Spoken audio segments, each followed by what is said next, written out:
And just want to uplift, please feel free to introduce yourselves in the chat so that hosts and panelists can get to know who's in the room. We will be sending out the slides and recording for this webinar to everyone who registered. And if you have questions at any time, please put them in the Q&A so that we can keep track of those as they come in. We'll have time for question and answer towards the end of our time together. And so we'd like to start off today by acknowledging the Indigenous peoples of the lands that we are on. We start off this way to express gratitude and appreciation to those territories we are residing on, despite the fact that we're meeting in a virtual space.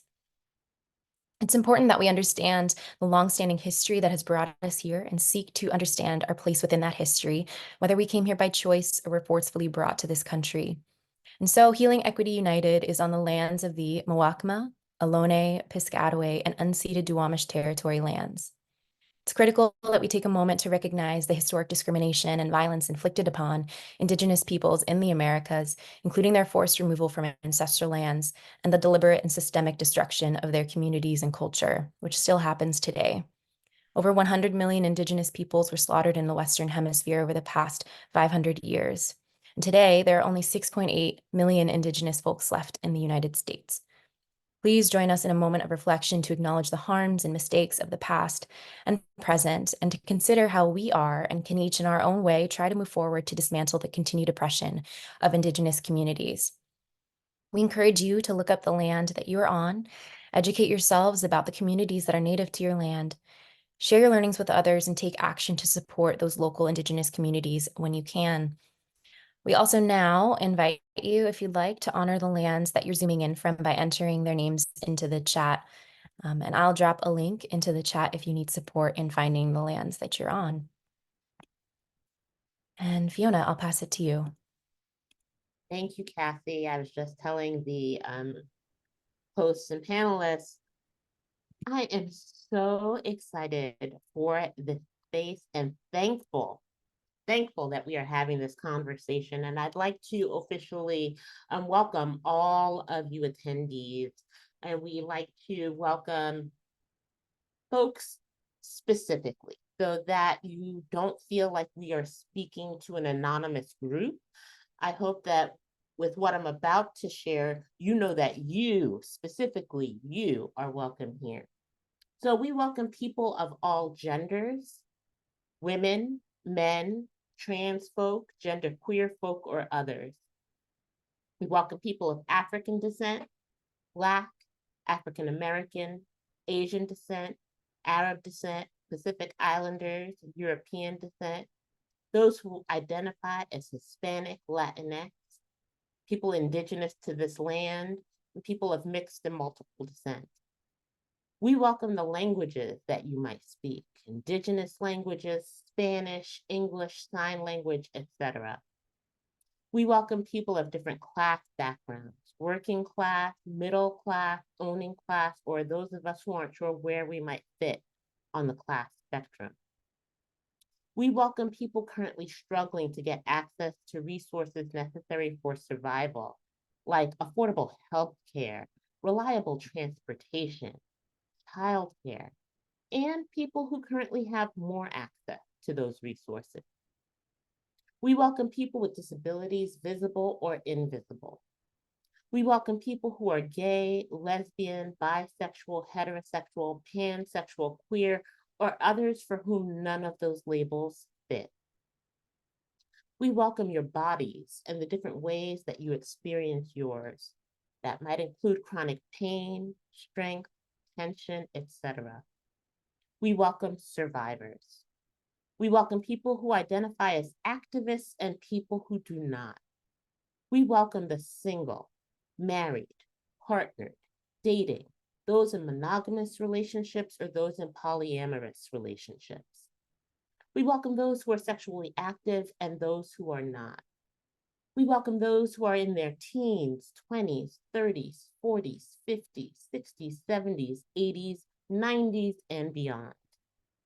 We welcome your emotions, most importantly, your joy and your bliss in this space today, but also your grief and rage, indignation, contentment, disappointment, Wherever you fall on the emotional spectrum, we welcome it.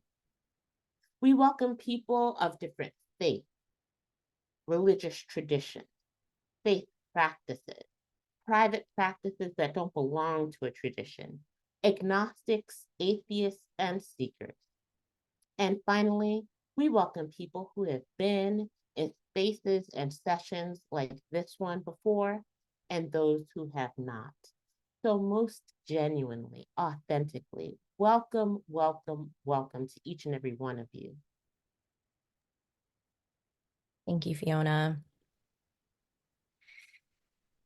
We'd also like to take some time, also given our topic and the month that we are in, to acknowledge that we are in the midst of Black History Month, and that this formal federal recognition does not right the wrongs of centuries of struggle for the Black community. White supremacy is embedded in our country's very existence, and we still have yet to live up to the principles that our country is founded on. Police brutality on the Black community continues to take the lives of too many Black identified folks.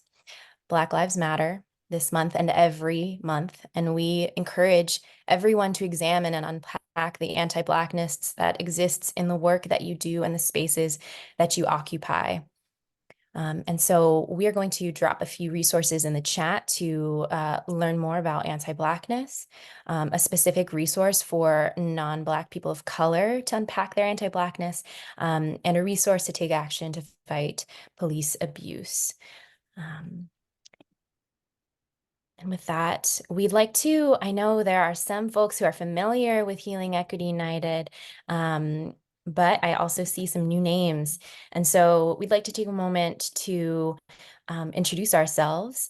For those of us, those of you who are new to us, our mission is to foster equity, diversity, and inclusivity by compelling individuals to examine their own power and privilege.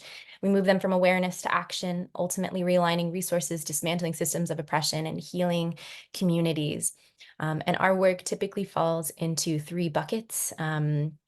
Consulting on creating anti-racist and anti-oppressive nonprofit cultures, as well as we work with government agencies and companies as well. We do comprehensive workshops and trainings.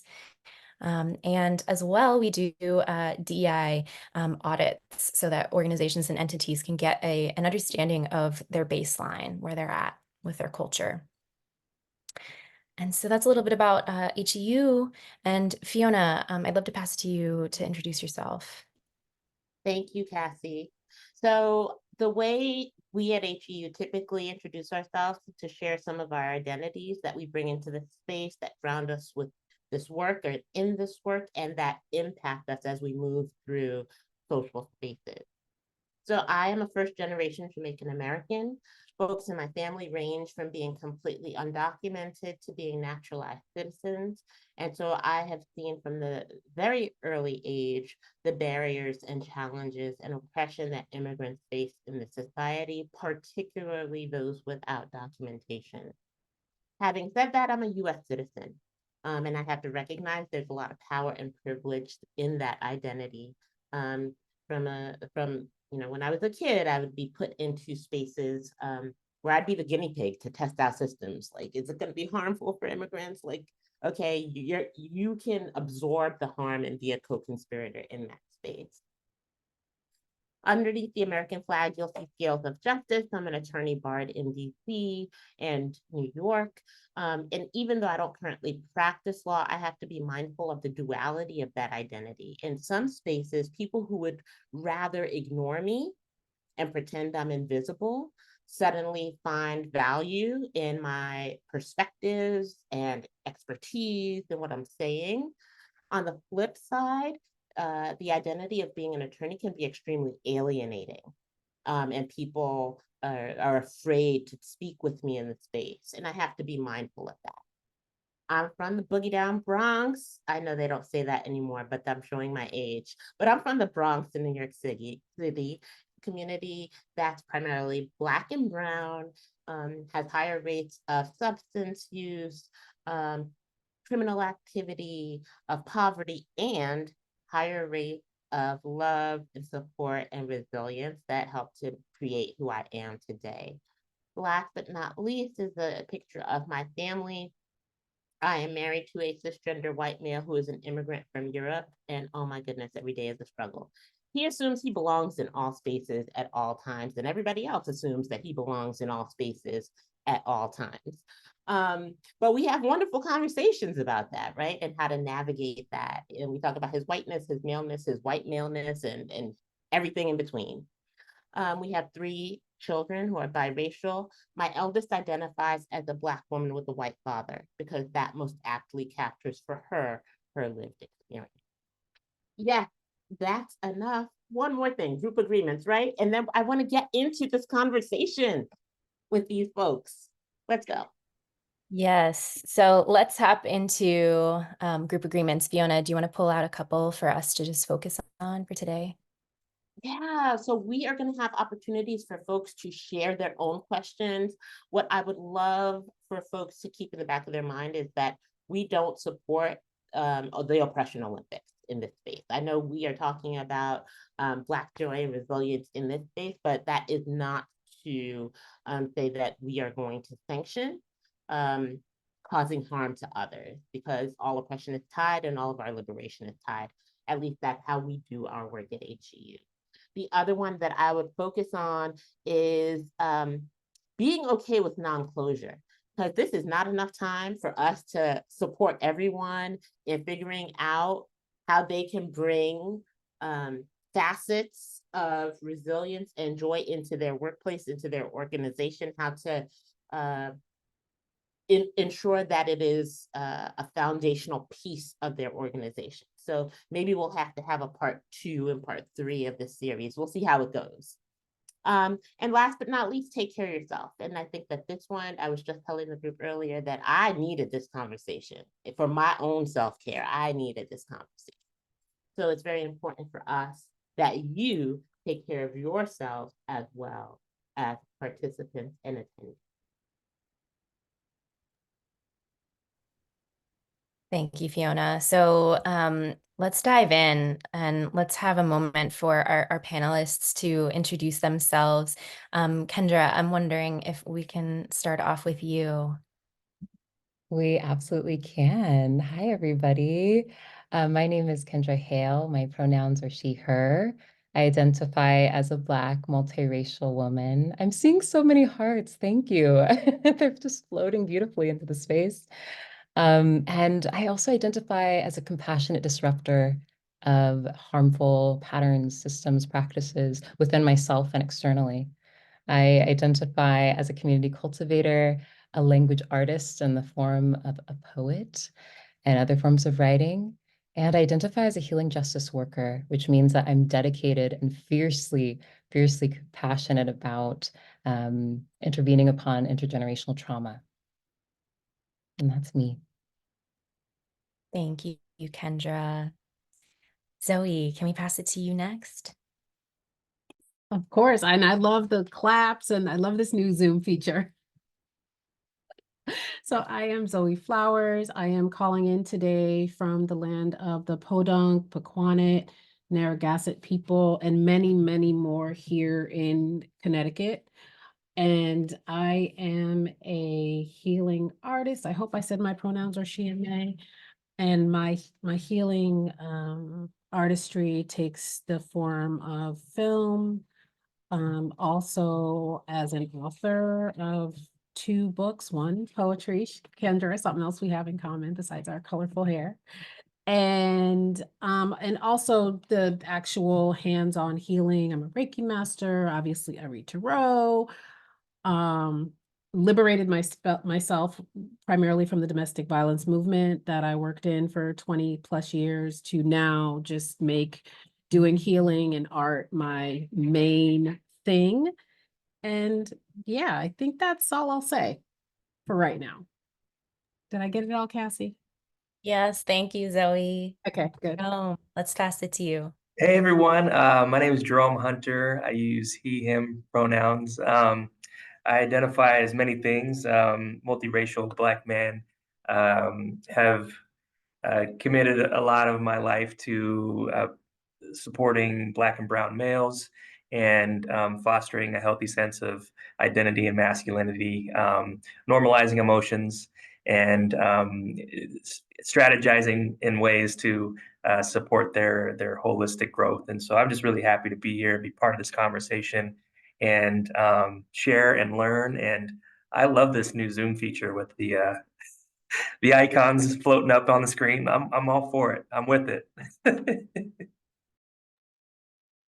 It does make you feel good, right? You see all of this wonderful support and feedback. It also makes you feel less alone. I will say that, because this new era that we're living in, right, is pretty isolating, and it makes you feel like, okay, I am not alone in this space. I love it.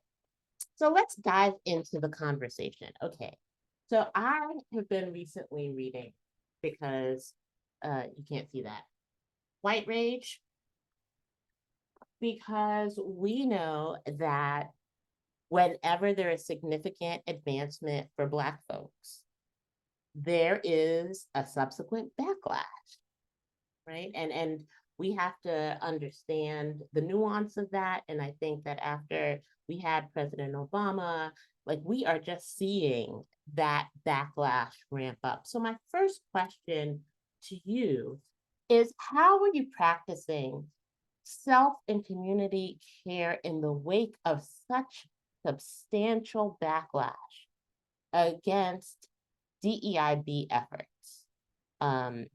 Everything from having the DEIB office to having the DEIB officer to all the DEIB folks losing their jobs. Like, tell me, how are you dealing with it? And I will reverse the order this time. So let's start with you, Jerome. Yeah, I think what's been helpful for me is to understand that there are two worlds. There's our external world and then our internal world. And what I look for is alignment in those two things. And oftentimes, and I'm going to speak a little bit toward just males in general.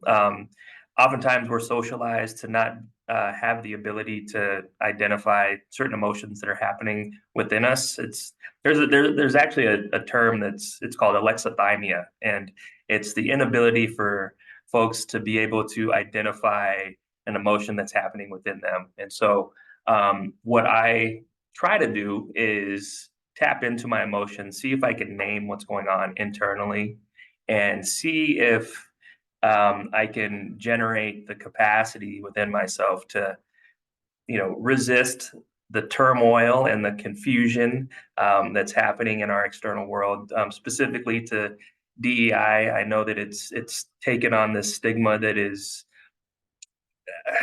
fraught with a bunch of opinions, and we've seen folks lose their jobs. We've seen folks lose interest. We've seen polarization of that. And, as I'm trying to navigate these two worlds, my internal and external world, how to bridge that. And I think oftentimes it's through conversations like these, appreciating differences without reducing the Black experience, folks of color's experience. And it's hard. It's been tricky because, after George Floyd in 2020, everybody's on board. The conversations are flowing.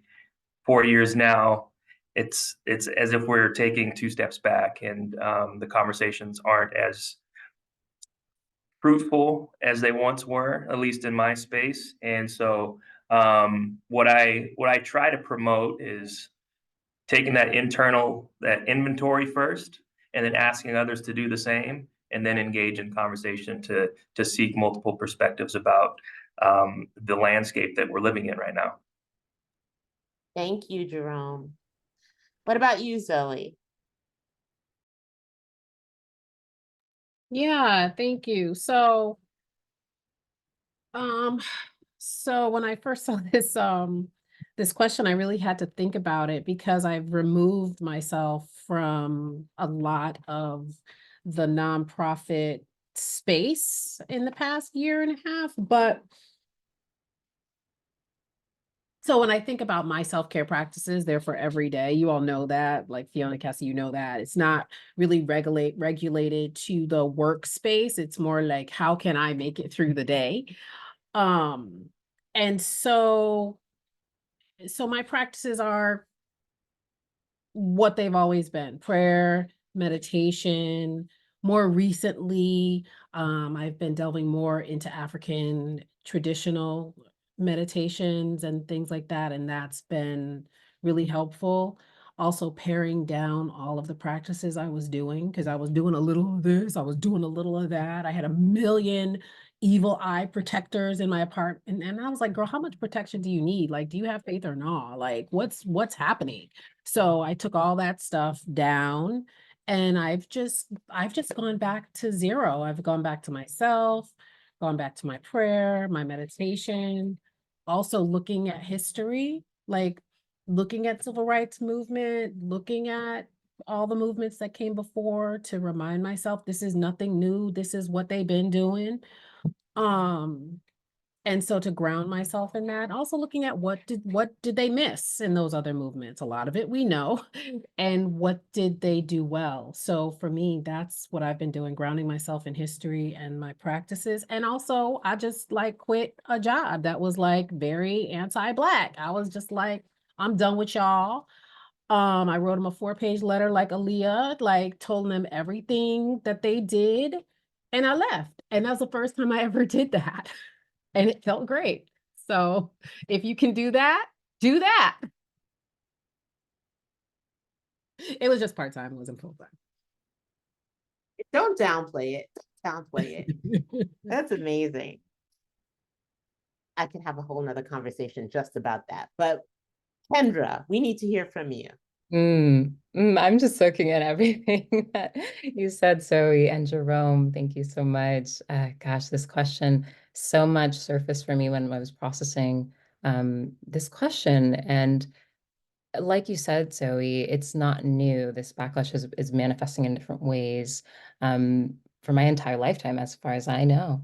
And so my practices have also evolved to meet me where I am, to meet the context that I'm in. And I always start with the power of pause. That's been so incredible for me to slow down, both for myself, and I invite people to do the same. And I also make sure when I'm in spaces with people who are inviting me to do so, that I don't just lean into that, but I try to live in that and just receive that. It's very terrifying sometimes to pause, because then you start really tuning in to what's happening in the body. And that's when my experience is, it's very challenging, but it's worth it. It's helped me metabolize what is going on around us. It's been a form of repair. Jerome, you were talking about, giving language to what's happening in your body, and that's a part of my practice as well. I've learned from my practices of meditation that it's the process of noticing that helps me be connected to my body and relationship to my body. And it doesn't mean that those emotions go away. And that's sometimes hard for me to accept, is that meditation isn't always about coming to calm. Sometimes it's coming to terms with the emotions that are present. And so that's been a huge part of my practice as well, along with that pausing, is silent meditation.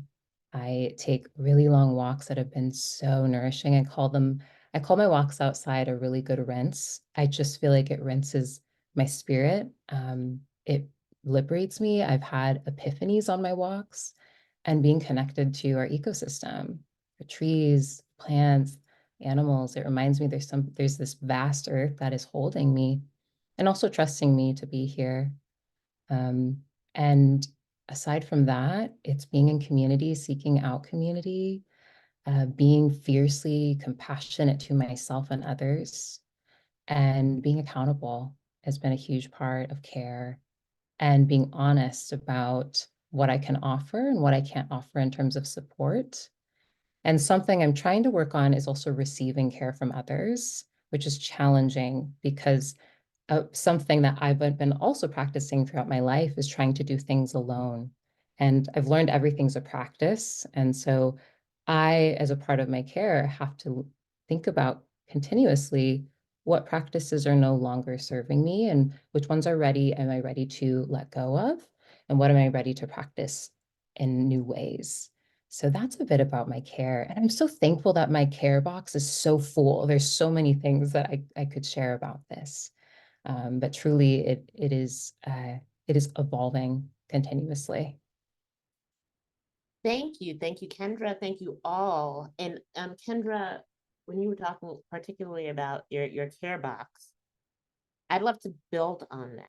So as we are striving to create more equitable nonprofit spaces, social spaces, spaces in community, like sort of advancing this DEIB practice, can each of you discuss what are the guardrails that you have put in place to do this work while leaning into all of the things you just shared, right? Protecting self, protecting your mind, body, spirit.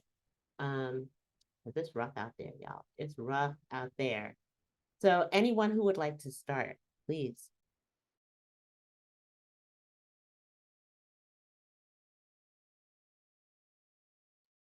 I think for me, like some of the guardrails show up as verbs. I really am a proponent of clear communication and understanding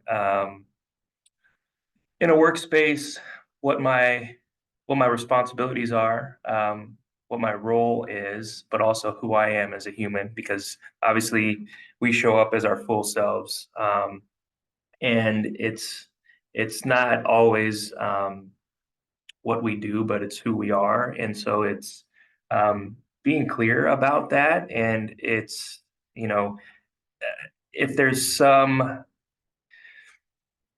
tension or avoidance around discussions around race or anti-bias, anti-racist practices,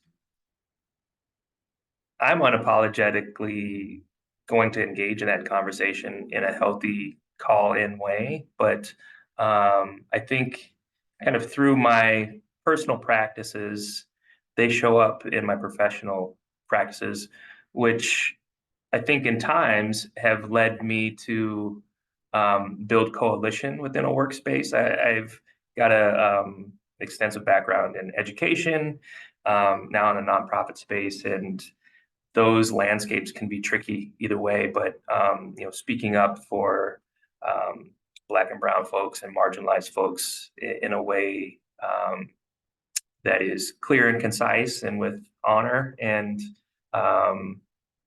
intention, I think has led me to feel like there's impacts being made in these spaces. And so I think the guardrails that I have are more just communicate clearly. And some days are different than others. Like, I think I'll speak for myself. I've been in spaces that have been predominantly white, and I've been leaned on to be the voice. And that leaning on has turned into, or has been an attempt to for some of these folks to avoid the conversation. And so I try to flip it and say, tell me a little more about this ask, or tell me a little more about what you're thinking here, because we can't do all of this alone. And so we need a coalition. Thank you, Jerome. And what I hear you saying is that they're trying to abdicate responsibility, right? So why don't you do it, sir? Why don't you do it? And I saw the other panelists nodding as well. So Zoe, Kendra, anybody want to jump in on that in terms of guardrails that you have created, are enforcing, reinforcing? Yeah, I saw this image in my head of just the word boundaries in capital letters. And that is where I will take this response is it's really, for me, it's so important to discern my boundaries internally for myself, externally communicating that to people around me, and having very clear communication regarding that. And what's been really significant for me is identifying my non-negotiables. I do think boundaries evolve depending on your day, your energetic budget, as I call it, but identifying those really clear, like this is not acceptable at all, is very, very both empowering and clarifying for me and also for other people. And it's really important for me that any practice that I have, that I honor that in other people. And so witnessing people establishing their boundaries in this work is very significant. And I will say that that really it brings me some joy to see people communicating what they do not want, what they like, being clear about it, honoring themselves, and particularly seeing Black folks doing that for themselves. There's something very spiritually life-giving about that. So I very much so boundaries, boundaries, and boundaries. And aside from that, it's having direct communication. And when I say direct communication, I don't mean blunt. I think sometimes those words get conflated, but I mean direct communication that holds someone else's humanity intact and mine as well, and that there's shared compassion and regard. But being really clear, and this work can get very challenging. In some spaces, and people call it crunchy, where it's difficult. It can get a little sticky, and there is definitely conflict that will be inevitable. Conflict is inevitable, but in this work specifically, it's very activating. And this work can be grief work, it's trauma work. Some of it, there is joy, which is pretty miraculous because there is so much suffering that is excavated when doing this work. And so that's really important to me as well, is having communication that is direct and tending to conflict culture. Thank you. So much of what you said resonates for me. But Zoe, something that Kendra just shared. So I heard boundaries, and then I heard non-negotiables. And you earlier shared that you just parted ways with an organization. I'm thinking maybe they weren't okay with your non-negotiables. So what about your guardrails? Yeah, well, it's funny because it wasn't even whether they were okay with it or not. I wasn't really even the direct recipient of a lot of the bad behavior, but just watching it being done to other people was just enough for me.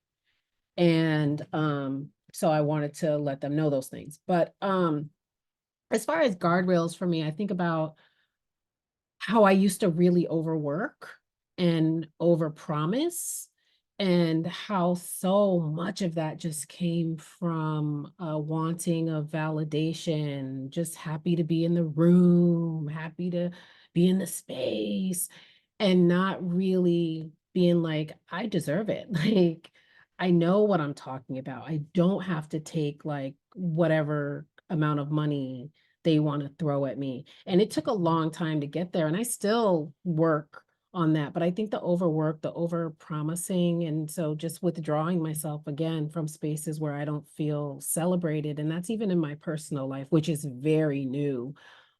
Just saying, I'm just not going to accept any old kind of treatment anymore from anyone. And then being more explicit about what my life is like as a Black woman. I think that was something that I kind of shied away from. I would say definitely before 2020. Once 2020 hit and people would, come at me with these, want me to do work for this little amount of money. And I would be like, listen, as a Black woman, it's really important for me to, make promises to myself. Like, and I would never say those things explicitly before. And like I said, even quitting that job, I always wanted to quit in a way where, oh, they might want to hire me back. Oh, don't burn any bridges. Where this time it took me a while to send the email, but I definitely like burnt the bridge. And I think that has to do with confidence, a newfound confidence that helped me set those boundaries. So yeah, I think that's where the guardrails come from, is knowing your worth.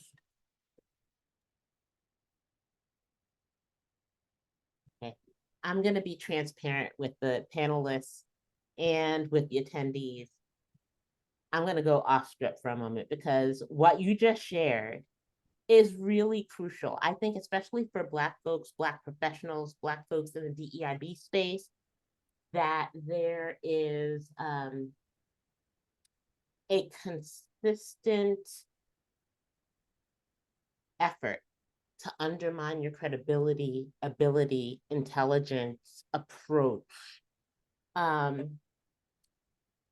So how do you stay focused and grounded in that, what you just shared, Zoe, of you know, I am really confident in my ability, my intellect, and how I am moving through society. So you either get with the program or you don't. How are the rest of you? I just heard a little bit from Zoe about how she's navigating that. How are the rest of you doing? Jerome? Yeah, Zoe, what you said resonated with me quite a bit. I think that in my process of just holistic growth, personally and professionally, spiritually, emotionally, is recognizing the value in negative space and understanding that that in itself is a practice. And so, kind of stripping away the stuff that isn't feeding me. I think that in the past, I've taken on opportunities because I thought they were fruitful, or I didn't want. I wanted to make a networking connection. I wanted to kind of be in the mix, and I'm realizing as of late, like I don't know if that's serving me as well, and so it's allowing me to like strip away a little bit, take a look at this negative space, pause, understand my value, and whether it's burning bridges, some people have said, I'm burning bridges to light the way. Sometimes it's just like you gotta cut it. You gotta cut it and then move toward a new path, a more enlightened path. And so I think that I'm really starting to find value in the negative space and taking time to respect that, respect my value in that space. And it allows me to discern what's really meaningful and what's important in this work. And so I think that that's been kind of a flip for me. And it's not taking on too much, not burning out, not being positioned in a way that looks good for the organization, and really doing this work in a way that's meaningful. So that's kind of my biggest revelation as of late. And I think Zoe kind of reminded me that, sometimes you just gotta cut the fat and lean up a little bit. Thank you, Jerome. What about you, Kendra? Can I ask you to respond to my rogue question? Oh, absolutely. This is a delicious conversation. I'm getting so excited. I'm like, yes, I'm eating it up.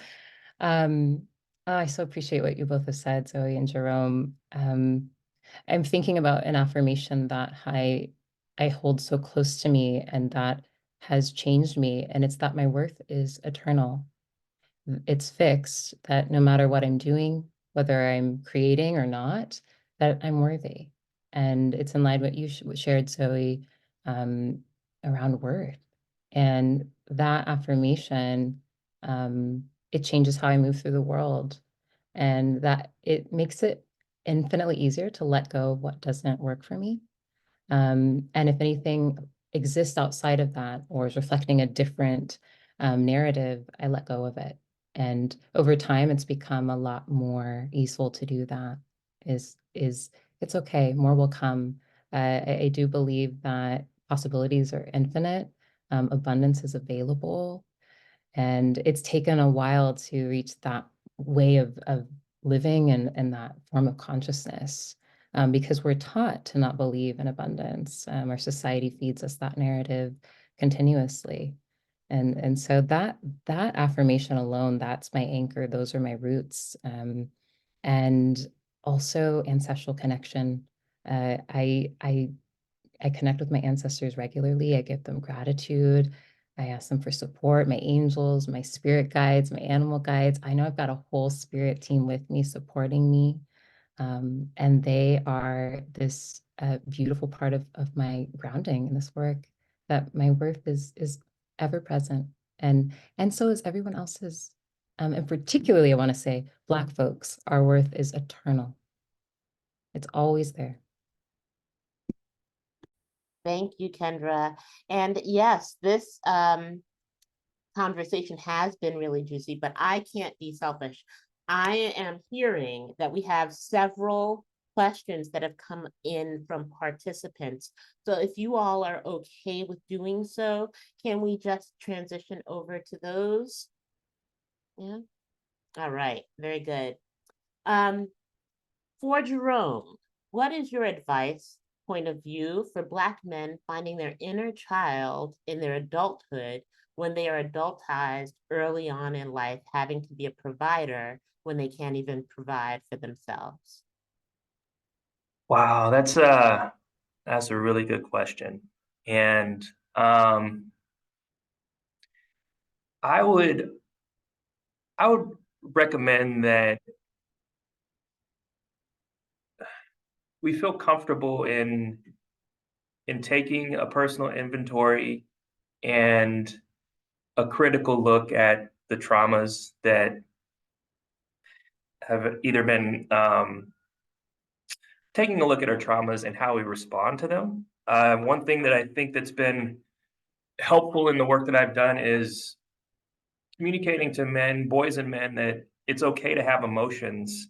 Where the strength comes is how you respond to them. And so it's, generating healthy habits around emotions that might be deep within inside of you. For example, 2020, I was filled with rage. But this was just, it was a slow burn in 2020, just I lost it. And I wasn't sure what to do with my energy. Things were closed down. I used to play basketball at the gym, so I'd go and do that. And I picked up running, and I called it rage running. I would go. I didn't know if I was running from something or towards something, but I was moving. And in that moment, I was processing, like, why am I feeling this way? And so I say that because sometimes you can't intellectualize how you're feeling, but your body will tell you. Your body keeps the score, right? We know that. And so it's understanding how you're feeling internally and then taking a moment to really think about why that might be. And I think as you practice that, whether it's through exercise, meditation, prayer, or a combination of those things, you can then be generative in that knowledge to then support the youth. So I hope that answers a little bit of your question. That was a really good question, and that in itself is not a panacea. It's just really kind of taking time to try to be with yourself, identify how you're feeling and what you're thinking, and doing that in a way that is meaningful to you and healthy. Thank you, Jerome, for that response. I think that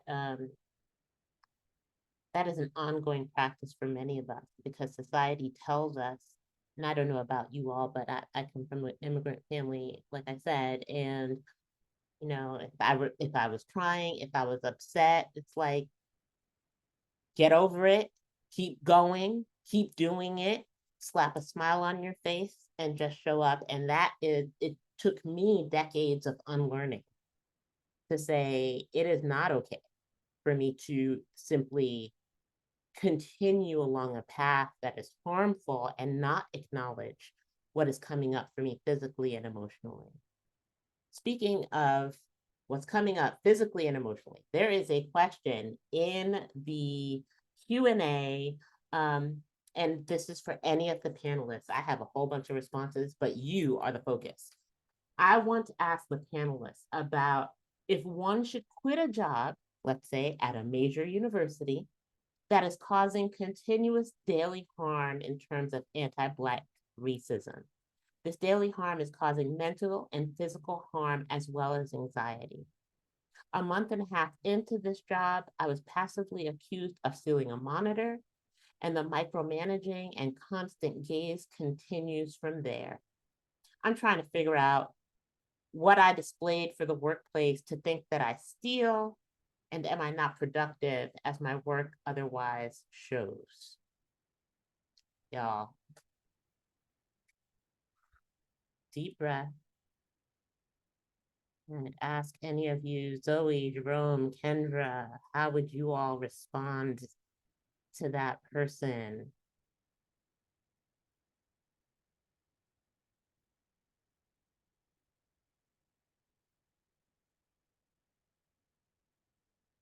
My question would be, how long have they been there? Just because I'm thinking about like a case. It's a month and a half, according to Oh, it's what was just a month and shared. a half. A So month and a that half. works, so. You might want to listen. I'm always going to say quit, but I understand that that is not everybody's reality. So maybe say I am always going to say leave and find something better. Um, but again, that everybody can't do that. So perhaps safety planning your exit, right? Like I come from the domestic violence space. So get yourself a safety plan. You know what I'm saying? And plan your exit, because if they started a month and a half in, it's not like they're gonna wake up and be like, okay, we're not gonna treat you like that anymore. Like, no. So it's gonna increase. Um, yeah, so safety plan, you know what I'm saying? And it has nothing to do with your presentation of it's not you, it's them. That's Mhm. that's it. It's not you. It's their preconceived notions of us. Yeah. So it could have been any one of us. Yeah. Yeah. I would echo that, and also see if you could just kind of weigh out your options. In addition to that safety plan, I know that educational spaces, universities bring benefits, but if it's not feeding your soul and it is directly opposing your values, um, that doesn't seem sustainable. And so, I would weigh your options, pair it with a safety plan, and if there's any impact, positive impact that you can make while you're there without harming yourself, I would advocate for that. But it definitely sounds like an unfortunate situation. That's probably an understatement. But there's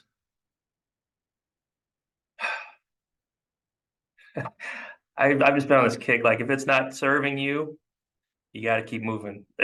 But weigh out your options, safety plan, be strategic about it, because sometimes it's a little more complicated than that. Thank you, Jerome. So Kendra, I'm going to ask you to respond to the next question, because all of a sudden we are getting a flood of questions. So we're going to do a series of lightning round questions. So one is, sometimes women of color who are passionate and strong advocates for DEIB are labeled as accusatory or aggressive. What advice would you give to women of color who have been labeled as such verbally or indirectly? What can we do to avoid losing joy when our white supervisors or colleagues do this, especially given that DEIB is greater than us? It is for our collective liberation as people of color. Yeah, thank you so much for this question. So much is coming to the surface in regards to this. I mean, my first response would be ensuring that you have care practices with you. And if you don't, to have some time to explore what those are for you. I'm a big advocate of rest in all the ways, daydreaming, night dreaming. I'm a very nocturnal person. So I do a lot of dreaming at night and creating, but what is your freedom practice for you? Both within your work and outside of it as well. And I do believe your work should not cause you psychological injury. And so assessing if it is time to leave is critical. And asking yourself, who is your system of support? What is around you? What is important to you? And recognizing that our bodies have this capacity to hold so much, both grief and joy and everything in between and outside of that. And so you are, in that kind of work, you are going to be experiencing what it sounds like great distress. And so opening up those opportunities and environments for joy are so important, those organic happenings. Who are the people that you trust? Who are the people that you feel at home with? Where is it warm for you? Asking those questions, being curious about it, and being so kind to yourself and compassionate to yourself. And this work, gosh, it shouldn't come at the expense of your well-being. That's where I'll land that. Thank you, Kendra. I really appreciate that. Any advice on how we hold grace and compassion? This just disappeared for me. Here we go. Grace and compassion for fellow Black leaders in grassroots, nonprofit spaces when the obvious burnout that, when it's obvious the burnout that their experience is seeping out and causing harm with teams. Anyone want to take that?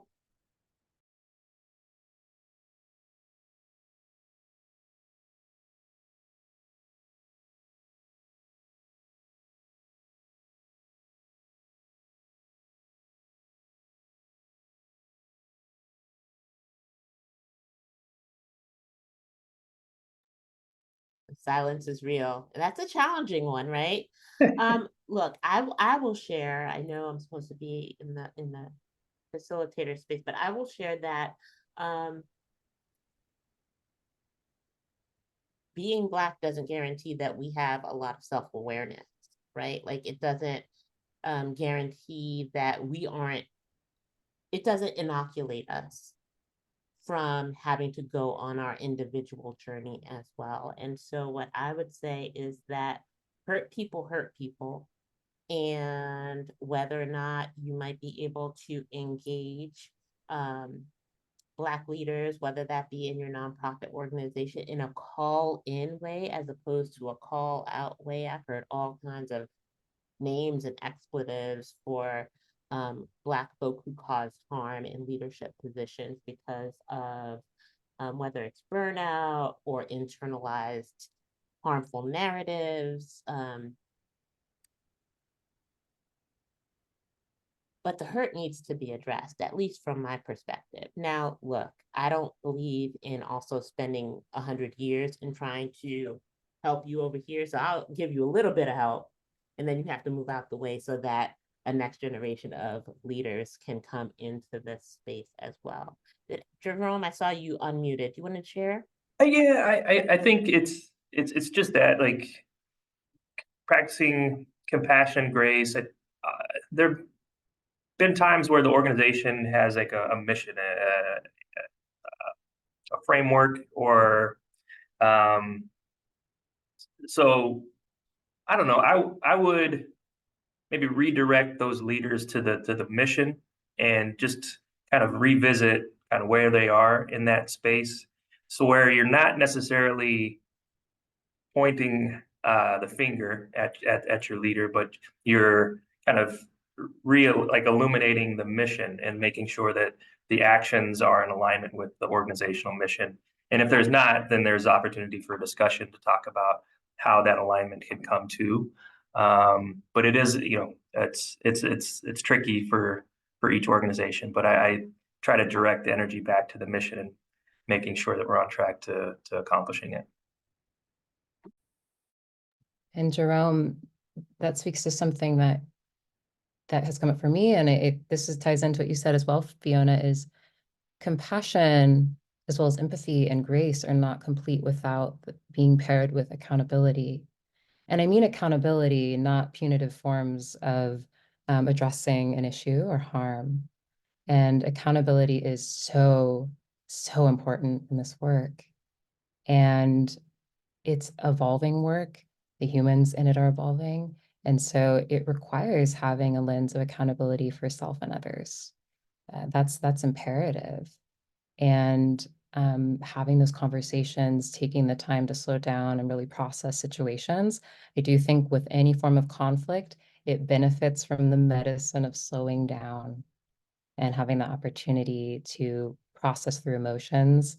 This work is activating. It's trauma work, as I've said, it's grief work. And doing so in that engagement with accountability can be incredibly supportive and grounding too. Thank you all. Zoe, did you want to say something? Just quickly, I was just thinking about any maybe possibilities to bring in outside people to guide these conversations too, if there was space to do that in the organization, that might be a way to work through some of those issues as well. Thank you, Zoe. I really appreciate that. And we are almost at time, and we have a significant number of additional questions that we haven't had time to get to. So what we are going to do is we're going to capture those questions anonymously. We're not going to keep names. And then we will ask our panelists to give us a couple of words. And then we will send those responses out to attendees. We think this is such a crucial conversation that we want to be able to respond to your requests and questions as much as possible. So I know that we're at time. One question for each of you, really quickly. What are you going to do for the rest of the day to find joy and prioritize resilience?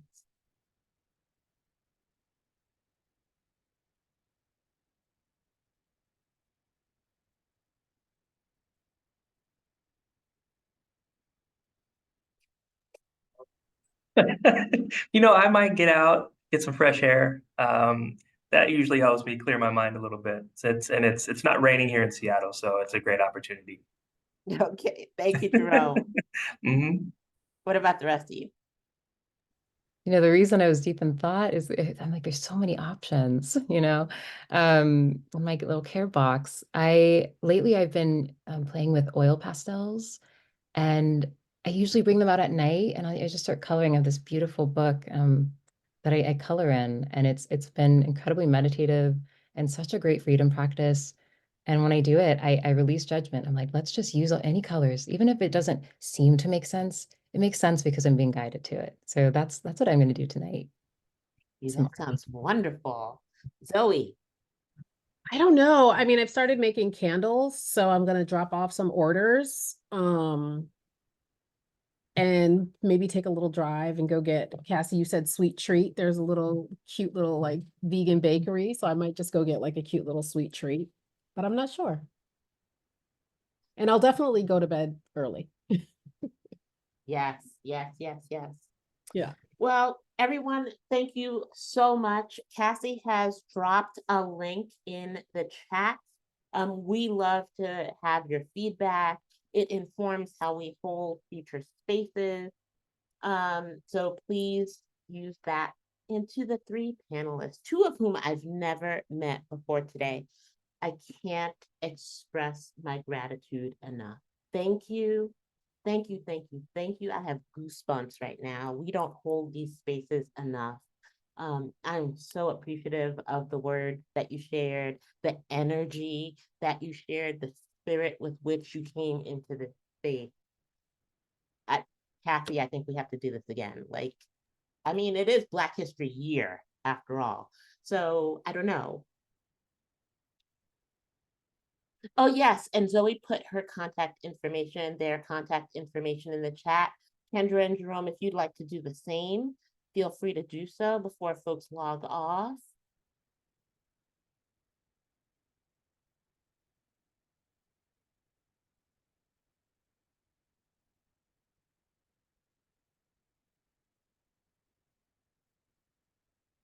Terrific. Thank you, Kendra.